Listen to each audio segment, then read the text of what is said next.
que nos vem em mente quando falamos de submissão? Será que nos damos conta do quanto nos tornamos submissos? Do quanto abrimos mão, deliberadamente, da nossa liberdade? No século XVI, o jovem Etienne de la Boétie levantou uma série de questões que ainda hoje ecoam na nossa maneira de viver.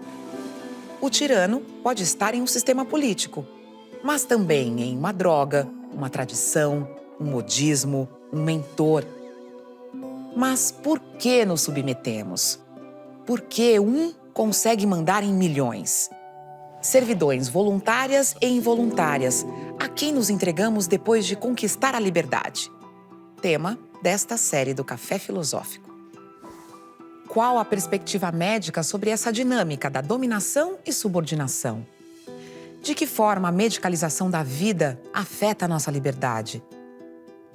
Porque parece que hoje a busca pela felicidade acaba nos antidepressivos. Como psiquiatra, o primeiro questionamento que eu faço é se a questão da servidão voluntária seria efetivamente uma questão de vontade. Porque o conceito de vontade começa com uma intenção, depois você vai ter uma ponderação, uma deliberação, uma escolha, você chega a uma conclusão e você age. Né? Vontade, na verdade, seria uma elaboração cognitiva dos nossos impulsos. A gente pensar em cima daquilo que... Os impulsos são necessários, são importantes para a nossa vida. Alguns mais elaborados requerem um tipo de pensamento. No consultório de um psiquiatra da infância e da adolescência, você lida com os dois extremos de servidão. Ou a criança ou adolescente que é insubordinado e que apresenta problemas de comportamento graves e sérios e tem um comprometimento da sua vida em função disso. E um outro extremo, o extremo de uma servidão involuntária da parte de meninas e meninos submetidos à violência e ao abuso sexual. O que eu vou pensar é na pessoa, no sujeito que tiraniza, na dinâmica de quem se permite, deseja ser tiranizado, né? E vamos pensar um pouquinho também em quem denuncia essa servidão voluntária, que é a própria figura do de la Boétie. O Etienne de la Boétie tem um grande mérito de levantar essa questão, né?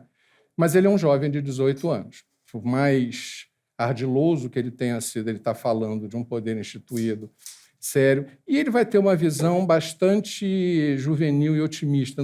Tem uma visão de que, se não houvessem tiranos, as pessoas se abraçariam, se beijariam, sairiam de mãos dadas, colhendo margaridas, cantando belas canções, o que não corresponde muito à realidade. A gente pode situar o de la Boétie historicamente, ele vai ser porta-voz de uma transição. Que transição é essa? Em 1517, o Martim Lutero proclama as suas 95 teses, e a gente vai ter o início do protestantismo e o calvinismo, em particular. Vê com muito bons olhos o lucro. E, um pouco depois, no início do 17, a gente vai ter René Descartes com o seu pensamento racional. Isso vai, de uma certa maneira, libertar a consciência individual dos seres humanos e não vai ficar tão atrelada aos conceitos da Igreja, não é mais Deus no comando das coisas. Logo depois, a gente vai ter uma série de descobertas, as revoluções científicas, que colocam o homem como centro do universo. Ele começa a ter uma noção diferenciada da sua identidade, no seu papel no mundo e da sua importância no mundo. A burguesia está se expandindo, os modos de produção são alterados, está se trabalhando para o lucro, não está mais trabalhando para a subsistência, o valor do trabalho é determinado pelo capital. E o que a gente vai ver aí é que, com este novo sistema de produção, vai existir um momento em que as pessoas estão trabalhando e um outro momento em que as pessoas vão ter um tempo livre. Uma das maneiras da gente entender como as pessoas pensavam é pensar no que elas falavam e como elas falavam.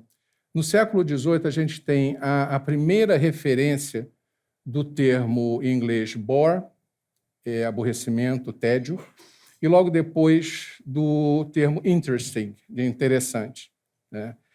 O que isso quer dizer? Isso quer dizer que, quando as pessoas começam a falar essas palavras, elas estão prestando maior atenção ao seu estado subjetivo, às suas emoções mais subjetivas.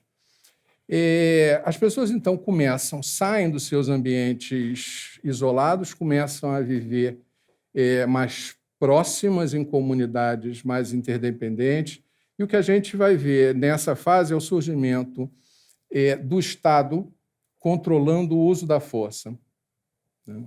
A partir do momento que eu tenho um Estado que me protege, determinando, já que eu não posso partir para o ataque, eu devo prestar atenção não só às minhas emoções, para desenvolver o senso de ponderação, não partir da intenção para a ação, que isso é a impulsividade, como também eu tenho que desenvolver a capacidade de antever a reação do outro.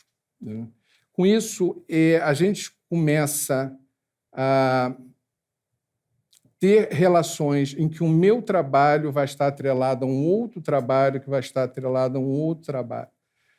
Nessa interdependência, a gente começa a desenvolver um senso de autoconsciência.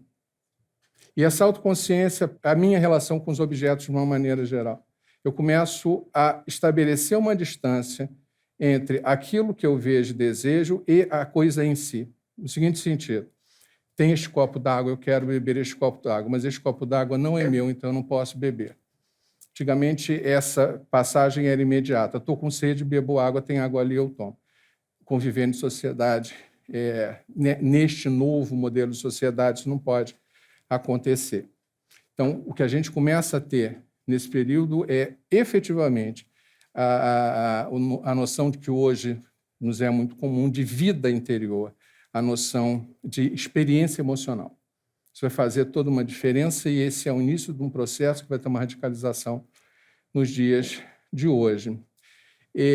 As revoluções burguesas do século XVIII consolidam esse valor do indivíduo. O indivíduo passa a ser a medida de todas as coisas. Né? Numa sociedade tradicional, o que a gente tem assim, as pessoas estão interligadas, a vontade e os interesses das pessoas são subordinadas ao funcionamento da sociedade como um todo. Esse todo é verticalizado e hierarquizado. Né? Felicidade individual não conta, não aparece, não é um valor em si. Na mudança que a gente vai ter a partir da Revolução Francesa, com a Declaração dos Direitos do Homem, com o valor do indivíduo, o indivíduo passa a ser a medida de todas as coisas.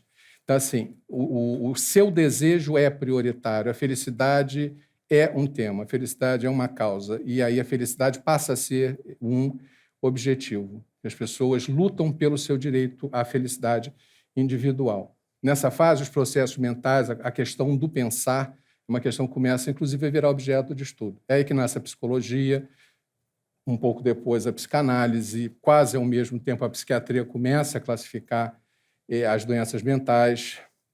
Então, o que as pessoas passam a querer é obter a felicidade e evitar a dor. Né? Nesse processo, os eventos cotidianos, o dia a dia, o que eu faço no dia a dia, passa a ter uma importância muito grande. Né? A Hannah Arendt diz que assim, essa busca, essa demanda desenfreada pela felicidade é a outra face da moeda de uma infelicidade generalizada. Nesse contexto que a gente está falando, não é de se surpreender que, em algum momento, surja uma pílula da felicidade.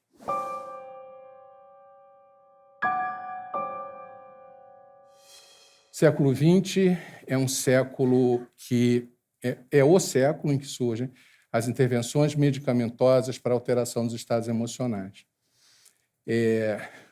Até na primeira metade, o que a gente vai ter, basicamente, são métodos físicos.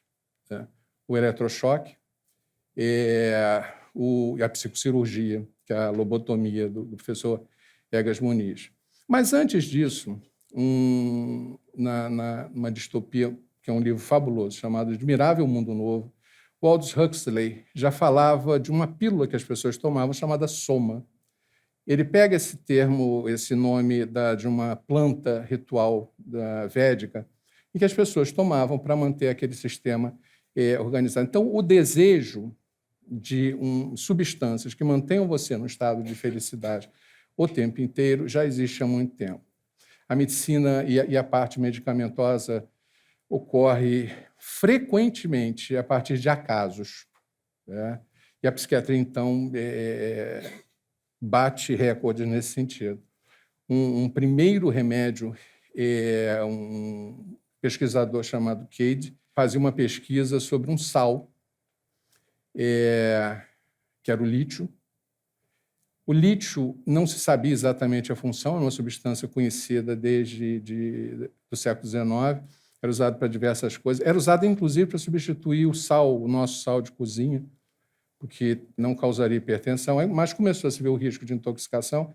O lítio é um medicamento extremamente eficaz e é usado basicamente para controle de transtorno bipolar, hoje em dia. O que acontece? Ele pesquisando o sal lítio como um sal de cozinha, o que poderia ser feito, que dose poderia ser usada, um ratinho extremamente agitado come aquele lítio e, por acaso, que ele tinha um irmão que era extremamente agitado, porque era bipolar, e ele vê que o ratinho começa a ficar mais calmo. E aí, já que estamos por aqui mesmo, ele começou a usar esse sal no seu irmão, que começou não sei o quanto ele gostava do irmão, sei que deu certo, e o lítio começou a ser usado, o lítio demorou a ser usado porque não dava para patentear, e era muito barato. Então, os laboratórios não tiveram um especial interesse sobre isso. A outra história bastante que mostra essa curiosidade dos acasos em medicina, dois amigos de faculdade, que eram muito amigos, o Henri Laborie e o Deniquet, que era um psiquiatra. O Henri Laborie era um pesquisador. Mas trabalhando na década de 50, os dois conversando, o Laborie conta que estava a serviço de um laboratório e que esse laboratório o encarregou de descobrir ou de experimentar uma substância a ser usada no pós-operatório, quando a pessoa estivesse se recuperando da anestesia, para evitar o enjoo. E aí contou para o Deniquet que o remédio era maravilhoso, a pessoa não tinha enjoo nenhum, só que dava muito sono. Então, você praticamente dava uma pessoa que está saindo da anestesia, você quase anestesiava ela de novo. Ele disse assim, a única forma que a gente poderia comercializar isso seria com os seus pacientes do quarto forte. O quarto forte era aquelas salas acolchoadas para as pessoas muito agressivas não se machucarem. O Deniquet comprou essa história e aí esta substância, chamada clorpromazina, começou não só a acalmar essas pessoas do quarto forte, como, com o passar do tempo, os seus delírios e as suas alucinações regrediram. E aí estava fundado o primeiro antipsicótico. E aí nós temos, na década de 60, a descoberta de um tipo, o tipo, talvez, medicamentoso mais popular, a qual pertencem Rivotril, Valium, Lexotan. São medicamentos que vão tratar a ansiedade num mundo que está ficando cada vez mais ansioso e num mundo que vê a Marilyn Monroe morrer, teoricamente, pelo uso dos remédios até então usados para ansiedade misturado com bebida, que eram os barbitúricos. Esses remédios não tinham esse risco. E aí o que a gente vai ver na década de 60 é uma inversão muito particular na maneira de se usar o remédio. O remédio passa a ser usado não para tratar doenças propriamente, ou estados patológicos. Os medicamentos começam a ser usados para alterar estados de ânimo. Não é o tirano que escolhe os seus seguidores escolhem o seu tirano. Uma coisa é certa, porém. Os homens, enquanto neles houver algo de humano, só se deixam subjugar se foram forçados ou enganados. Muitas vezes perdem a liberdade porque são levados ao engano. Não são seduzidos por outrem, mas sim enganados por si próprios. A mídia, a cultura, a literatura, o cinema e agora o cinema e a televisão se antecipam a um imaginário, a um desejo geral. As coisas estavam indo num ritmo bastante acelerado até que, em 1971, o laboratório Eli Lilly descobre a substância LY410111, tá? Que vai revolucionar a maneira com que as pessoas lidam com medicamentos, a maneira com que os médicos lidam com medicamentos psiquiátricos. O laboratório, sabendo o potencial da sua nova substância, num tempo em que o Valium, que era o Quindim-de-Ayar da comunidade em geral, porque era um medicamento que tranquilizava, começava a dar defeito. Tá? Ele começava a dar sono demais, ele começava a criar um efeito aditivo de você, como esses tranquilizantes, indevidamente prescritos.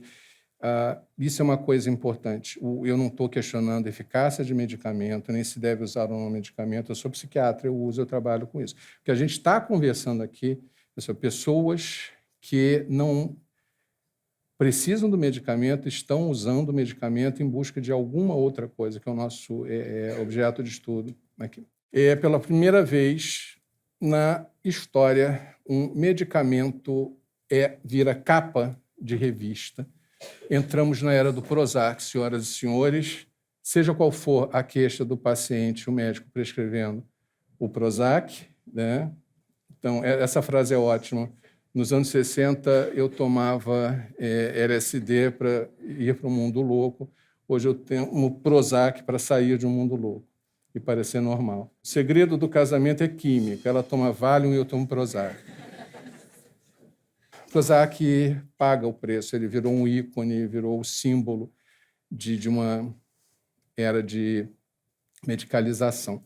A questão é, quando a gente coloca um antidepressivo como a pílula da felicidade, o que nós estamos dizendo é que se eu não estou feliz, plenamente feliz, eu estou deprimido.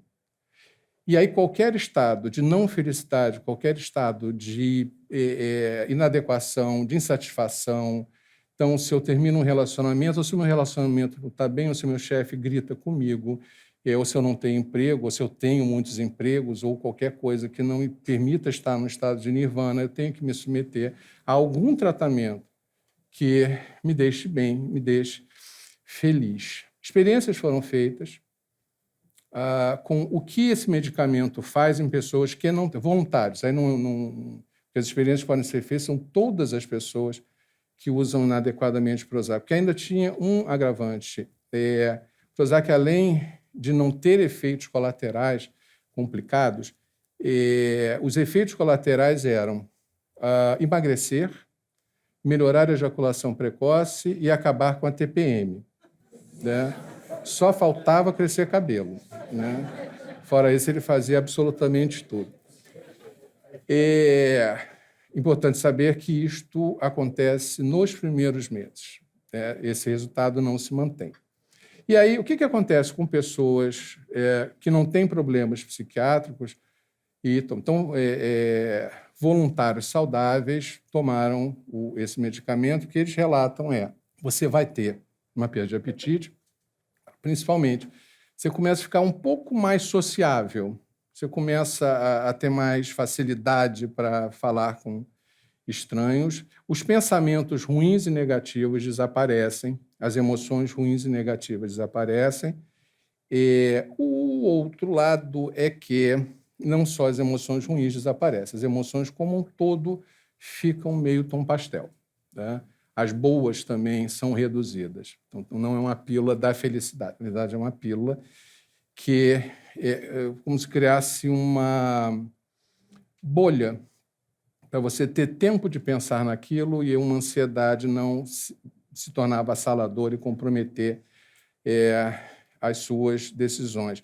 E hoje, cachorros tomam Prozac, virou um remédio geral. A questão não é um medicamento que as pessoas fiquem tomando indefinidamente, até porque ele vai ter efeitos colaterais, sim, porque os apetites todos são diminuídos, inclusive o sexual, depois de um certo tempo, como todos os antidepressivos o fazem. Raríssimos são os que não o fazem. E os que não o fazem vão ter outros efeitos colaterais.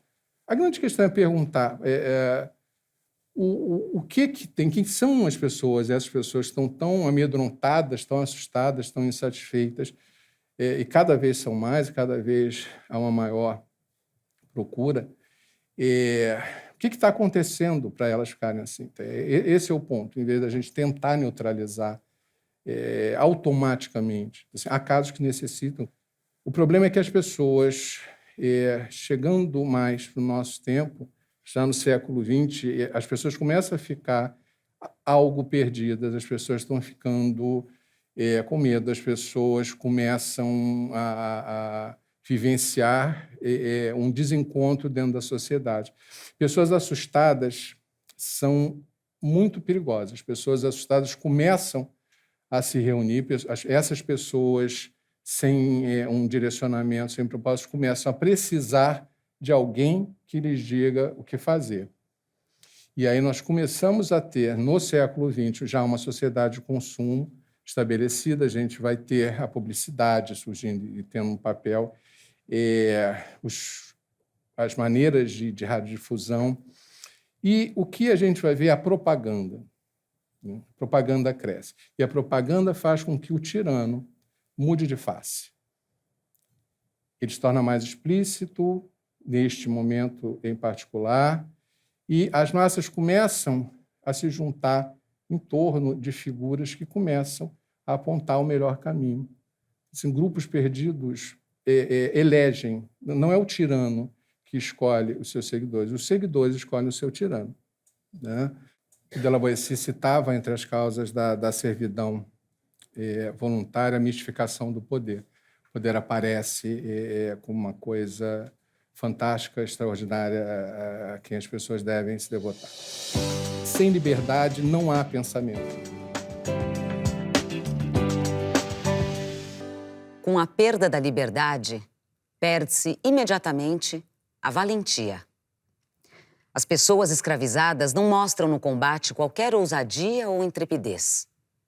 Vão para o castigo como que manietadas e entorpecidas, como quem vai cumprir uma obrigação. E não sentem arder no coração o fogo da liberdade, que faz desprezar o perigo e dá ganas de comprar com a morte ao lado dos companheiros a honra da glória. O Freud se interessava muito pela relação entre as pessoas, até porque ele via a construção do nosso eu se dá pela alteridade, pela relação que a gente vai tendo com os outros. Ele tem um texto de 1921 chamado Psicologia das Massas e Análise do Eu. Esse texto é um texto em que ele dialoga com um texto anterior do Gustave Le Bon chamado Psicologia das Massas. Então, ele procura identificar por que as pessoas mudam de comportamento quando estão no meio de outras. Ele e o Le Bon concordam que o ser humano, quando está em grupo, e um grupo que tem ideias semelhantes, ele abre mão da sua singularidade, a sua repressão é algo suspensa e ele tem uma facilidade muito grande de que pensamentos, ideias subjetivas se transformem em ação. O Gustave Le Bon achava que isso acontecia em função de um estado hipnótico, que as massas eram hipnotizadas por líderes carismáticos. O Freud tinha uma questão com essa história de hipnose, porque ele renegava o seu passado de hipnotizador. Ele dizia que não, que as pessoas se uniam dentro da massa em função de forças libidinais, forças de construção, e que as pessoas, na verdade, elas tinham uma idealização pela figura do líder, e que esse líder seria alguém que encarnaria todos os valores que eram desejados naquele momento. E que, nesse estado de idealização, acontece a mesma coisa que quando nós nos apaixonamos. A pessoa, objeto da nossa paixão, é um objeto que a gente suspende a crítica, tudo que ela faz é bonitinho, é lindo, é fofo, e você não tem tudo. Então, o comportamento do líder não há nenhuma incoerência.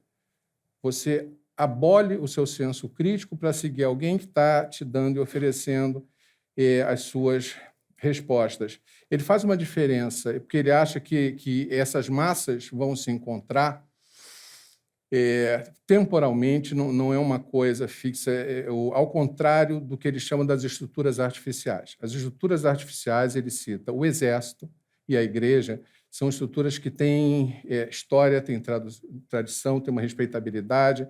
Então, eles têm regras a serem seguidas.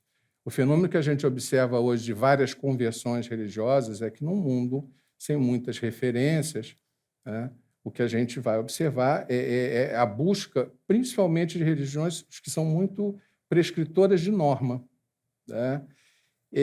Porque é isso que eles fazem. Essas estruturas prescrevem uma normalidade. Então, se você fizer isso, aquilo, você é normal, você ganhará o reino dos céus, você terá uma vida ordenada e organizada. Carisma é uma qualidade do narcisismo, chamado narcisismo, e não é necessariamente uma coisa patológica, é parte constitutiva até da nossa estrutura. Então, algumas pessoas são dotadas de uma capacidade de falar com um grupo grande e heterogêneo e que cada um desse grupo se sinta particularmente tocado, como se o líder falasse com cada um individualmente. Quando isso funciona, é ótimo, mas chega um determinado ponto que não dá para sustentar. Inevitavelmente isso acontece porque a vida e o tempo e a história trazem dificuldades e que, em algum momento, a figura vai falhar.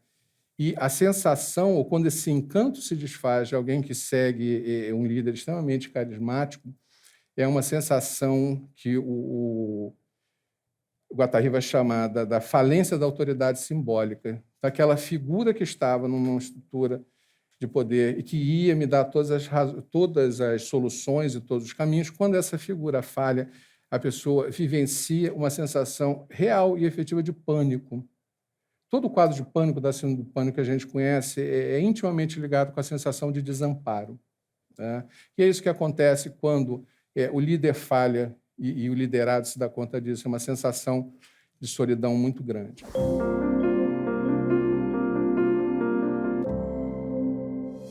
Nós vivemos os tempos atuais uma exacerbação nunca antes vista de um individualismo hedonista e personalizado.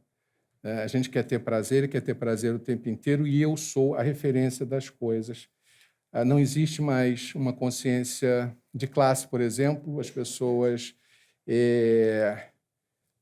ao formar ou tentar formar a sua identidade, as identidades são extremamente fragmentadas, são extremamente contraditórias, são em aberto.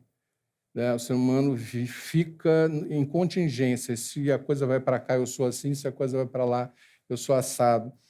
O mundo está sem GPS. Não há mais o recurso da tradição como orientadora.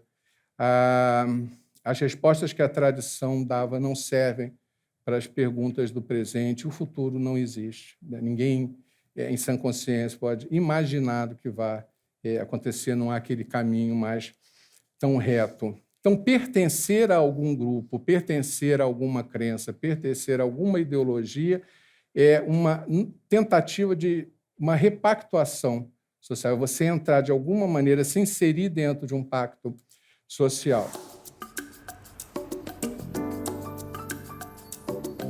Quando nós somos crianças, o brincar nos constitui. O brincar, o me relaciona. Primeiro, a gente brinca sozinho e começa a descobrir as variações, as repetições, mas chega um determinado momento que nas culturas, em geral, se dá por volta de 4 anos de idade, quando a gente abandona a brincadeira solitária para começar a brincar com as outras crianças. E aí acontece uma coisa extremamente interessante. A criança desenvolve uma coisa chamada autodistanciamento. Ela consegue se afastar dela para ir ao encontro do outro. A função do jogo, da brincadeira, é ganhar. Eu quero ganhar. O jogo tem regras. Mas o que eu quero mesmo é estar com a outra pessoa. Então, eu faço a adaptação dessas regras, né? E eu faço a adaptação dessas regras para mostrar que eu sou capaz de mudar as convenções que me são ensinadas, que me são impostas. E isso muda, né? E o que acontece? A criança evolui cada vez mais nos tempos atuais, ela sai dessa postura de autodistanciamento, em que eu posso, por exemplo, sofrer uma frustração, mas voltar a jogar para tentar ganhar, e com isso eu estar com alguém que pode me trazer alguma coisa diferente, eu saio desse autodistanciamento, eu cresço e entro num outro estado, não de autodistanciamento, mas de autoabsorção. Eu começo a eu ser o centro de tudo. Eu, à medida, não só eu, todo mundo. A cultura se modifica, a sociedade se modifica em termos de postura.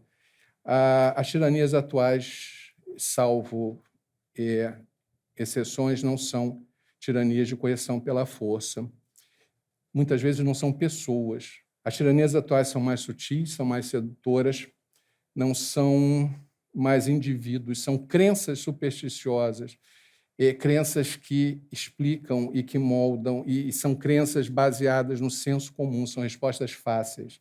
E são essas crenças que viram um padrão de enfrentamento da realidade. A significação das coisas perde uma noção de coletivo, de coletividade, a impessoalidade que é necessária para que as pessoas vivam em grupo. Agora, as significações sociais são determinadas pelos sentimentos dos seres humanos individuais. Quando a gente tem como caminho de relação com o mundo uma mídia que a primeira pergunta que faz é como você está se sentindo, no meu caso do Facebook, isso assegura às pessoas de que o que eu estou sentindo é extremamente importante, todo mundo tem que concordar com isso. E todo mundo tem que saber exatamente o que eu estou fazendo, o que eu estou pensando. As pessoas têm que curtir o que eu estou fazendo. Só vai ser bom se todos curtirem o que eu estou fazendo, senão não tem sentido nenhum.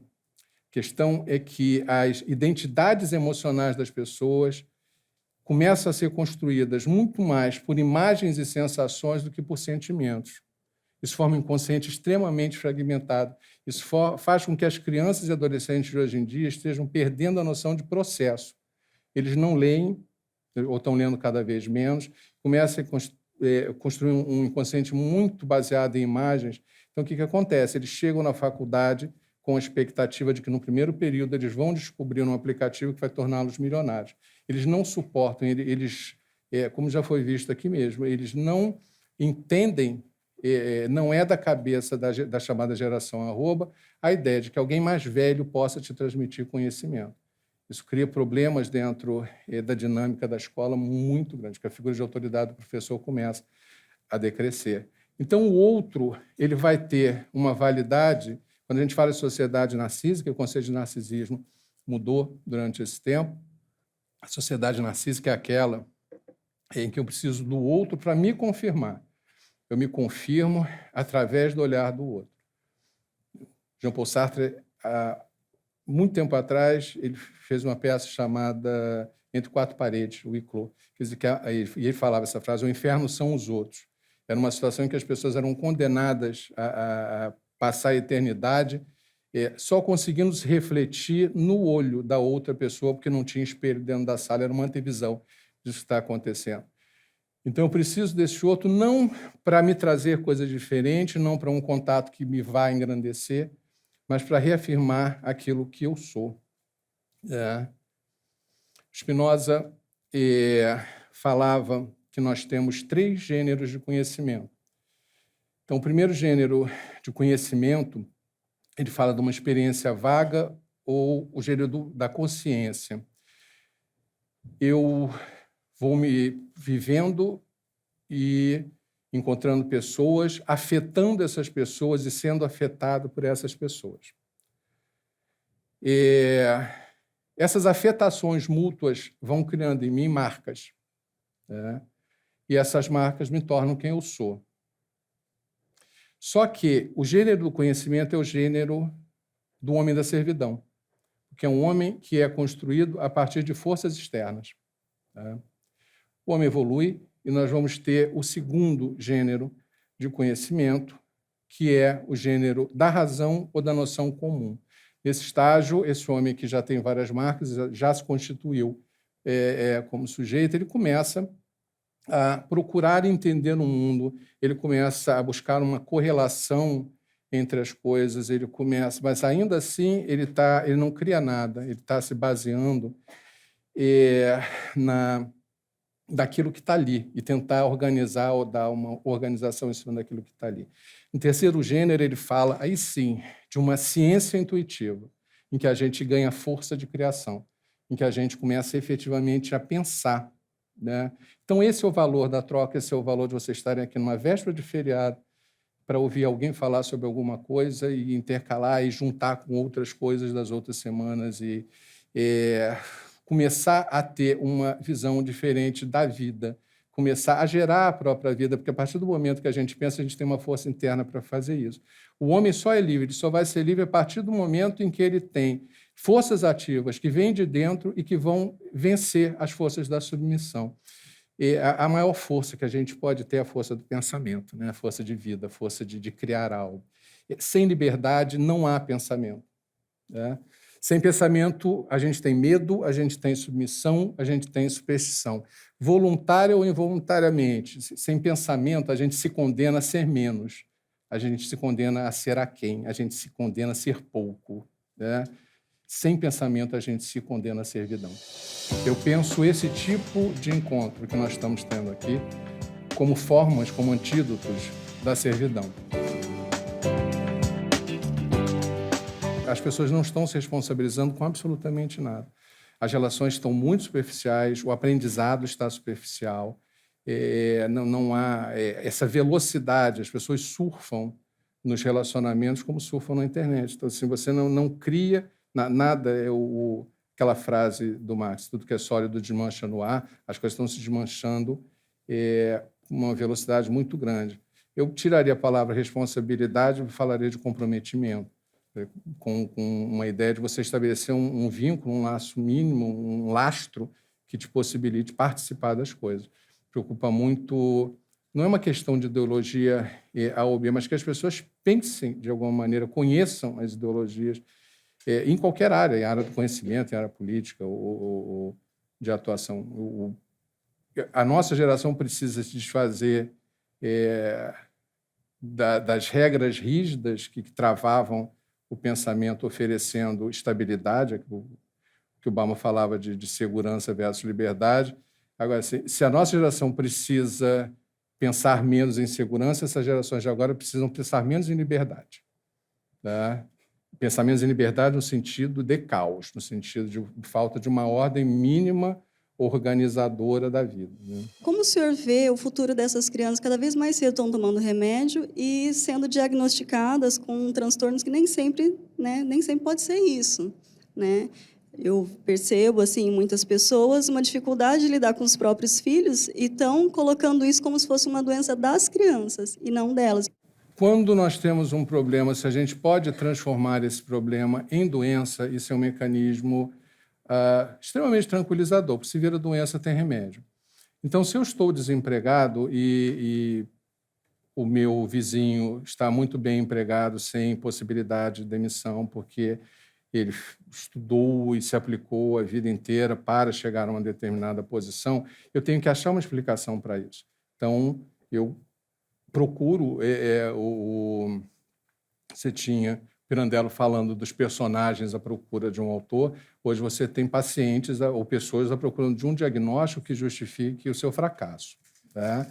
Então, assim, eu não leio em casa, eu não estimulo meus filhos a estudar, mas eu quero que meu filho seja o melhor das contas. Assim, numa sociedade extremamente competitiva, essa ideia de sobrecarregar, de botar a criança para fazer diversos cursos para se destacar e tudo isso.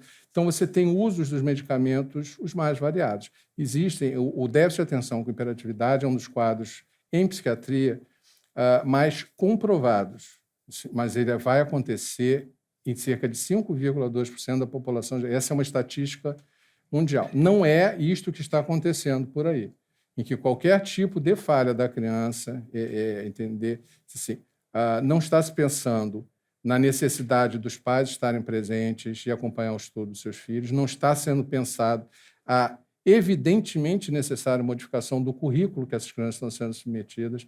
As matérias são chatas e é muito difícil prestar atenção em coisa chata, nem com Ritalina. A gente tem capacidade de prestar atenção, boa atenção, em 25 minutos. Né? No máximo, você estica para 50 minutos.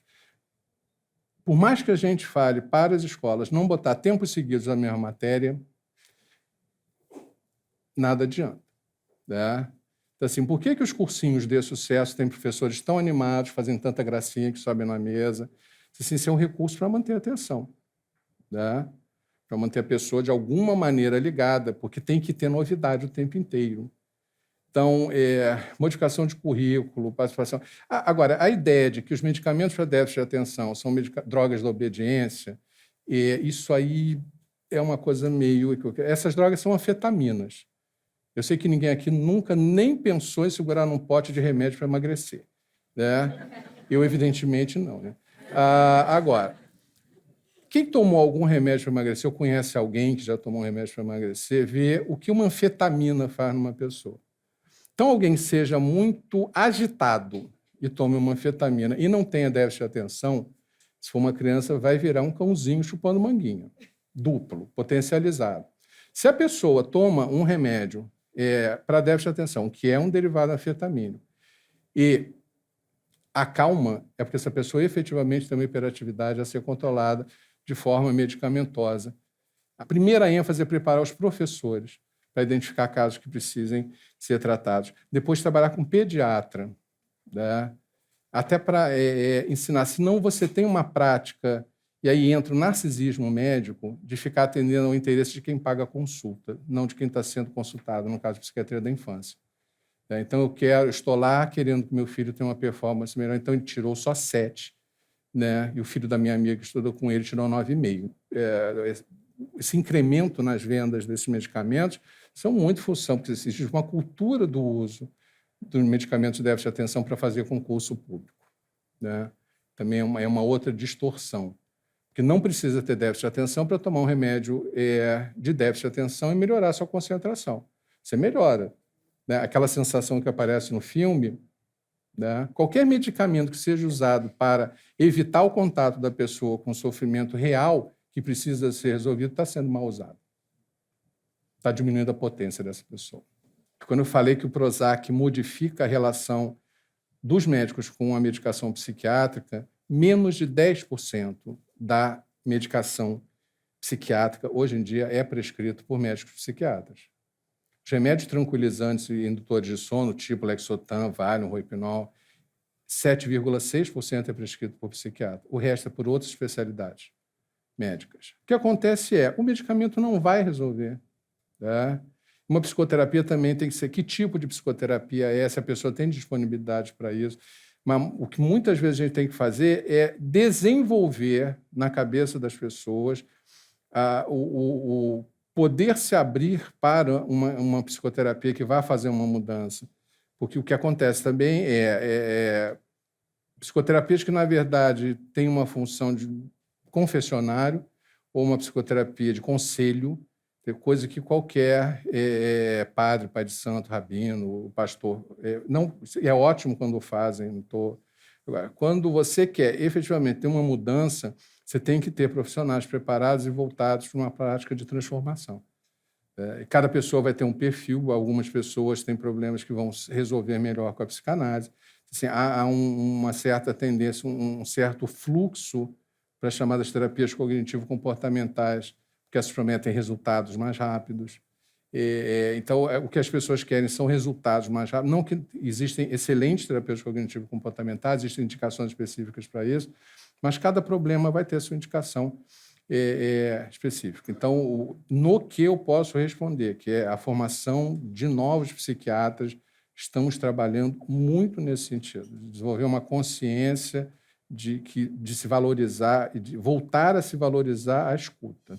Se a proposição servidão voluntária, no paradoxo que ela carrega, já me deixa curiosa, no mínimo, com a questão da sexualidade, do abuso sexual em jovens. Quando você coloca a servidão involuntária, me assusta mais ainda, né, nesse contexto. Eu queria um pouco que você falasse sobre a sua experiência em relação à tentativa de mudar o próprio tirano, né? Como é que você vê nesse seu trabalho a atuação em relação à cultura do servil? Então eu estou de mini saia, eu estou servil. Isso é um fenômeno que acontece de uma maneira assustadora, que a gente sabe que em todo mundo, entre uma entre quatro mulheres e uma entre 5 mulheres sofreram abuso na vida. Né? O abuso pode ser um abuso explícito. Quando a gente pensa em abuso, não deve pensar em penetração, mas principalmente em ambiente incestuoso, porque o abuso, em geral, em 80% dos casos, parte de dentro da casa. Isso, a maioria, é cometido por pais e por padrastos, e depois outros familiares ou amigos da família. Então, muitas vezes, você tem este clima incestuoso. A grande maioria dos abusos sexuais é cometido por narcisistas, por pessoas que acham que o mundo está ali para satisfazer o seu prazer. Os meninos também sofrem abuso. Em geral, os abusos cometidos contra meninos não são necessariamente, na maioria das vezes, não é ninguém da família, diretamente, de casa é mais raro. A gente não tem noção de quantos sejam, porque o menino não faz queixa de ter sido abusado por não ser considerado homossexual. Essa ideia de que o corpo do outro está à disposição, isso é uma coisa que precisa urgentemente mudar, esse princípio de que ela estava pedindo para ser estuprada, ela estava pedindo para ser violentada, de um absurdo tão grande, ou a ideia de que você pode entrar pelo corpo de uma outra pessoa, que a pessoa está à disposição. Uma coisa que se trabalha muito é a questão de se forçar. Porque é abusiva. Uma relação com seu marido ou com seu namorado pode ser abusiva se ele, por exemplo, se vale de você ter bebido muito para manter uma relação sexual. Então, são coisas mínimas que a gente precisa pensar, porque a gente tem que procurar mudar essa cultura narcísica de que o mundo foi criado para me atender e me servir. Não há dúvidas, pois, de que a liberdade é natural e que, pela mesma ordem e de ideias, todos nós nascemos não só senhores da nossa alforria, mas também com condições para defendermos. Esta e outras palestras você encontra no site e Facebook do Instituto CPFL e no canal do Café Filosófico CPFL no YouTube. Existe uma substância que é liberada no cérebro, chamada dopamina, é um transmissor cerebral do prazer. Você obtém dopamina quando você tem quando você aprende uma coisa nova, quando você tem uma ideia, quando você anda de montanha-russa, quando você fuma maconha, quando você fuma cigarro, quando você bebe, quando você faz sexo compulsivo, quando você fica no computador, no joguinho.